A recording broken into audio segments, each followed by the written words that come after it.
mas essa semana nós tivemos acesso ao paralelo mais direto de Ulisses com a Odisseia.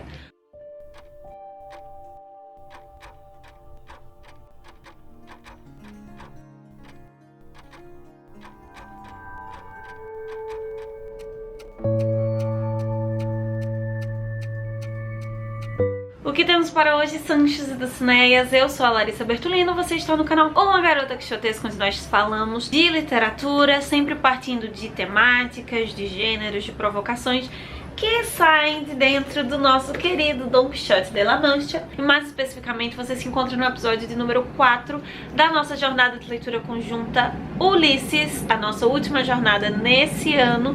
Nós estaremos lendo esse livrinho até a segunda semana de dezembro. Nessa semana nós lemos o Éolo e nele quase que o Bloom e o Dédalo se encontram. Por isso, eu tenho que já começar falando hoje novamente da referência que o capítulo dessa semana faz à Odisseia. Ela se encaixa muito bem, traz provocações interessantes com a forma que o James Joyce escolheu para escrever esse capítulo. E por isso mesmo vale salientar que talvez tenha sido mais difícil de compreender tudo, ou pelo menos as páginas, né, lidas nessa semana, ao menos entender o enredo do início ao fim. As outras questões que isso envolve aí já é querer demais entender tudo na primeira leitura. O primeiro ponto para isso é que foi uma leitura muito partida. A forma como o Joyce escreve, quase como se fosse uma visão de um jornal mesmo, né? Dos quadradinhos ali, tudo partido com subtítulos e separado, e narrativa e diálogos, e aquilo tudo separado em caixinhas. Reflete muito sobre o modernismo, especialmente com aspectos relacionados à velocidade. O Éolo é essa divindade aí dos ventos, né? O vento é muito usado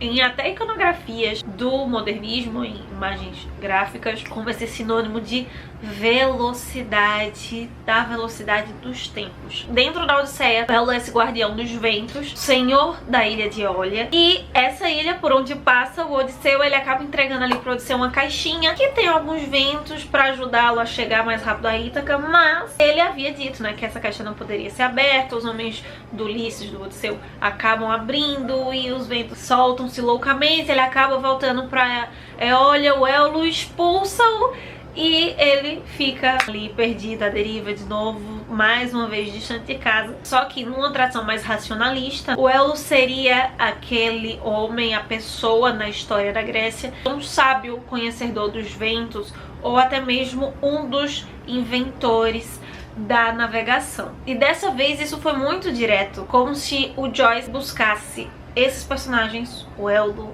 a ilha de Ítaca frente à ilha de Eólia, com os homens do Ulisses, o próprio Éolo, e acabasse transferindo para os personagens ali, os seus representantes nesse Ulisses moderno. Nesse momento, o nosso Ulisses aqui seria o Bloom, e o Éolo seria ninguém mais, ninguém menos do que o próprio pai do Stephen Dedalus e os seus editores. Simon Dedalus é dono de um jornal. Nós falamos já aqui que o Bloom trabalha com publicidade, e uma das suas funções é justamente trazer ali os seus clientes que querem publicar, que querem fazer as chamadas, e ele leva esse trabalho até os jornais. Ele faz a arte, digamos, a divulgação, mas ele tem que ir atrás do jornal que aceitará publicar ou não essa propaganda. E ficou muito a ideia do Bloom como esse homem sendo levado pelos ventos aleatoriamente, né, de um canto para outro, batendo em vários lugares, não chegando a canto nenhum, não conseguindo o que ele precisa. Só que na verdade, quando nós vamos lendo direitinho, a mim ficou a sensação de que na verdade é como se o Bloom não soubesse navegar. Ou ele é muito inseguro, que é um dos traços dele, em toda essa confusão mental de tudo o que nós vimos nos outros capítulos. Vamos lembrar que estamos num período de 24 horas. Ele acabou saindo do funeral, lembrou-se aí do seu pai, de todas as outras situações com a Marion, mas há muito o reforço por parte não só dele, mas da imagem que os outros personagens vão passando sobre ele,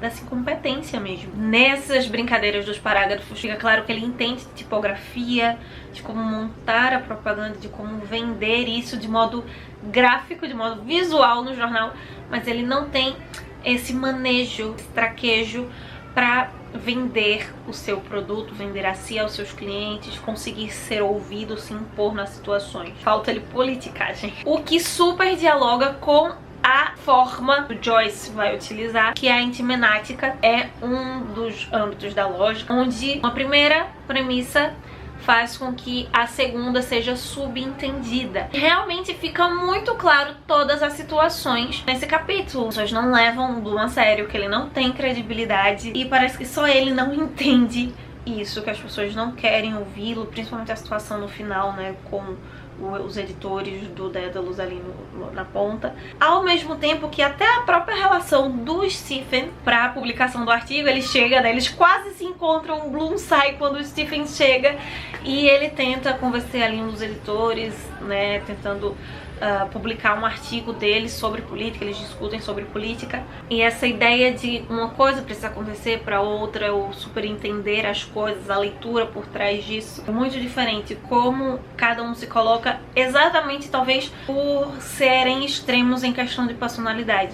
Ficou muito evidente essa insegurança, essa falta de presença do Bloom, ao mesmo tempo que o Steven está ali como filho do dono. Ainda que ele tenha assim um conhecimento, tenha uma inteligência, há muito a ideia de potência, de arrogância, de vou escrever o artigo porque eu tenho essa e essa visão política, e ficou a maior ideia assim, parece que esse artigo já está a passo sendo escrito, e até onde a pessoa, o editor que está falando com ele, está dialogando porque realmente acredita e quer esse texto, ou porque ele é filho do dono. Por isso mesmo que um dos pontos culturais que o Joyce vai levantar aqui, pra mim fez total sentido, parece que amarrou muito bem esses dois personagens no final, são alguns aspectos que ele vai falar sobre os sofistas, né? O sofismo, essa linha de pensamento filosófico da antiguidade que o Aristóteles caiu tanto em cima, né? Criticou tanto. Os sofistas acreditavam que a verdade era aquilo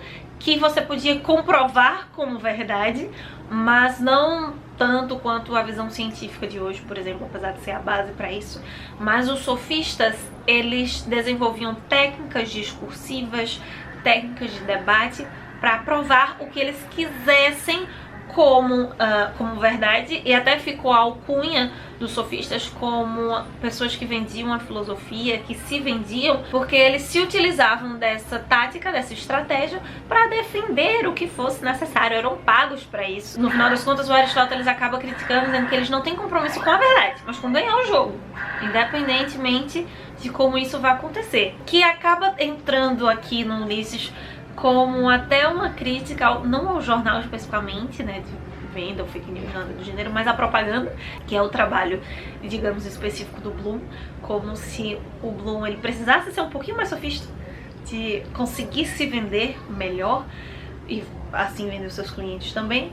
Como do Stephen Daedalus, o oposto, ele se vende demais e na verdade ele talvez não seja tudo isso, mas ele consegue se vender, ele é sofista, né, enquanto o Bloom não. E até mesmo por esse motivo é como se não estivesse em cogitação a autenticidade, a potência do Daedalus, enquanto que o do Bloom sim, né, desde o início até o final de Eolo, a credibilidade, a capacidade, a competência do Bloom está em xeque. Tem até um termo de um dos enxertos, um dos títulos que o Joyce vai colocar na página 268, que é causas perdidas, não adianta mais, não tem como mudar aquilo, essa realidade, não só em relação à sua competência enquanto profissional, mas o seu lugar no mundo.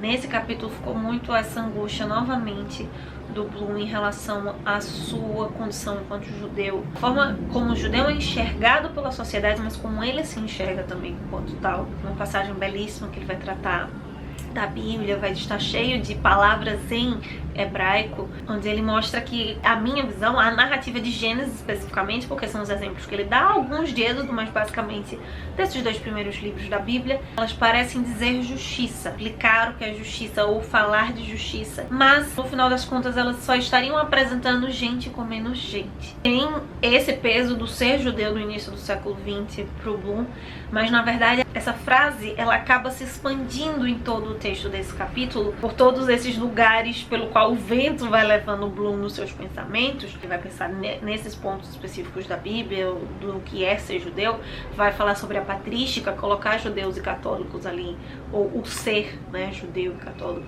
em questão, junto com essa ideia dos sofistas e a própria narrativa de Troia, né? Helena voltou umas 3 vezes, eu acho, nesses capítulos novamente, como na verdade exemplos de algo maior que a própria humanidade. A narrativa dos sofistas, quaisquer que sejam, a história através dos gregos, com a ideia de Troia, a narrativa vinda dos cristãos ou a narrativa vinda dos judeus, não importa. Todas elas seriam ideias de tentar explicar o que é justiça, ou melhor, dar um sentido à narrativa, à história da humanidade, e no final das contas perceber que a humanidade é um grupo de seres que vivem se comendo uns aos outros. Por mais que eles se desenvolvam esses pensamentos, dentro desse ciclo sempre vai acontecer isso, porque no final das contas os seres humanos são isso mesmo. Algo muito influente não só por essa crise dele profissional, digamos assim, até pensando no que o Bloom vivenciou na última hora, né? No enterro, após mais uma pessoa e todas as ideias das pessoas que ele perdeu voltarem, o pai, o filho, que realmente não há sentido, não há propósito, e a história segue sendo pessoas matando pessoas, metafísica ou fisicamente. Ele não faz esse comparativo, né, mas pensando agora até um outro paralelo com a Bíblia, com essa ideia do vento. Eclesiastes tem muito disso, né, a vida como um vento passageiro, e é um livro realmente muito negativo, muito pessimista, talvez o livro mais pessimista da Bíblia. Então é isso, meus queridos cavaleiros andantes. Esses são os nossos comentários sobre Éolo, o 7º capítulo desse livro, apesar de estarmos no 4º vídeo. Me conta aqui embaixo pra onde os ventos da leitura dessa semana te levaram, o que foi mais chamou sua atenção, o que mais marcou a sua reflexão nessa última semana. Nos vemos quarta-feira para encerrar o mês sobre literatura brasileira, né, comemorando o modernismo com o bruxo do velho Cosme. Sim, nós vamos relacionar Machado com a semana de 22. Enquanto isso, possamos sair da biblioteca e ver muito além das manhãs de vento. Valeu!